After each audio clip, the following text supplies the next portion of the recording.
스케일링을 하면 이가 시려진다. 맞는 말일 수도 있고 틀린 말일 수도 있는데 환자분들의 잇몸 상태에 따라서 스케일링을 한 후에 이가 시려지는 분들도 있고 아닌 분들도 있으세요. 환자분들의 치주질환 상태가 심하지 않는 상태라고 하면 스케일링을 하셔도 많이 안 시리실 거고요. 치아 뿌리 주변에 잇몸 뼈와 잇몸이 이미 내려간 상태에서 그 주변에 치석이 덮고 있다가 스케일링을 통해서 치석이 떨어지고 나면 치아 뿌리가 노출이 됩니다. 그래서 많이 시려지시는 건데요. 이런 경우에는 시리다고 방치하지 마시고 치아의 민감도를 줄여줄 수 있는 치약을 사용하시거나 치과에서 불소도포 등을 받으시면서 치아의 민감도를 조금 낮춰주실 필요가 있고요.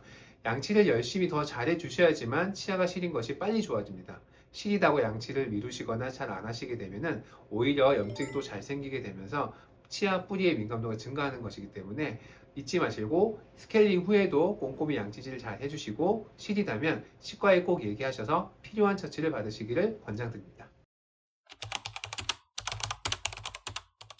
네, 스케일링은 치아를 살리고 싶다면 반드시 꼭 하시는 걸 권장드립니다.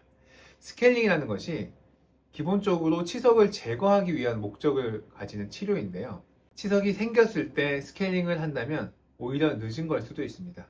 치석이 생기기 전, 치아 표면에 세균막이 생기기 전에 스케일링을 통해서 미리 청소를 해주는 것이 더욱더 좋습니다. 스케일링하고 당일만큼은 술이나 담배를 참으시는 게 진짜 잇몸을 위한 길이죠. 이 스케일링을 하게 되면요, 아주 미세하지만 잇몸에 상처가 생길 수 있거든요. 그런 곳에 술과 담배를 하신다면 어떻게 보면 상처에 소금을 뿌리는 것과 같은 그런 자극이 될 수가 있습니다. 또 회복 속도도 느려질 수가 있고 염증도 더 잘 생길 수가 있거든요. 단순히 스케일링을 하고 술과 담배가 큰 연관이 없다라고 생각하실 수 있지만 스케일링하고 나서 생길 수 있는 미세한 상처 회복을 술과 담배가 방해할 수 있기 때문에 자연스러운 내 몸이 자가치유를 하는 과정을 위해서 술과 담배는 하루 이틀 정도는 좀 쉬어주시는 게 좋고, 장기적으로 담배 같은 경우에는 잇몸 건강에 굉장히 큰 방해가 되기 때문에 금연을 하시는 것을 권장드립니다. 네, 스케일링의 주기는 사실 정해진 건 없습니다. 사람마다 이 치면 세균막이 쌓이는 속도가 다 다르기 때문이고요. 그리고 사람마다 가지고 있는 양치 습관이나 양치의 효율 정도가 다르기 때문에 그 주기는 정해져 있는 것은 없습니다만 평균적으로 치과계에서 권장하고 있는 것은 보통 6개월에 한 번씩은 권장하고 있습니다. 그럼 1년이면 2번이겠죠. 그리고 국가에서는 1년에 한 번 치석 제거를 보험으로 인정해 주기 때문에 그 1년에 한 번은 꼭 챙기셨으면 좋겠고요. 하지만 양치가 잘 되지 않는 분이거나 또는 치면 세균막이 잘 끼고 또 치석이 잘 생기시는 분들에 한해서는 짧게는 한두 달 또는 3, 4개월에 한 번씩은 꼭 스케일링을 받으러 검진 받으러 내원하시길 권장드리고요.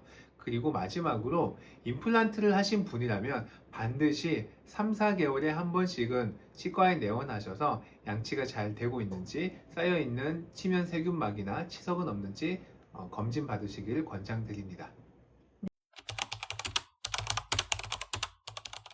네, 양치를 잘 해도 치석이 잘 생기신다는 분들이 꽤나 있습니다. 환자분들이 오셨을 때 치석이 쌓이셨는데요. 그럼 환자분들께서 그런 분들이 계세요. 한 달 전에 다른 치과에서 스케일링 받았는데 양치 열심히 했는데 왜 치석이 생길까요?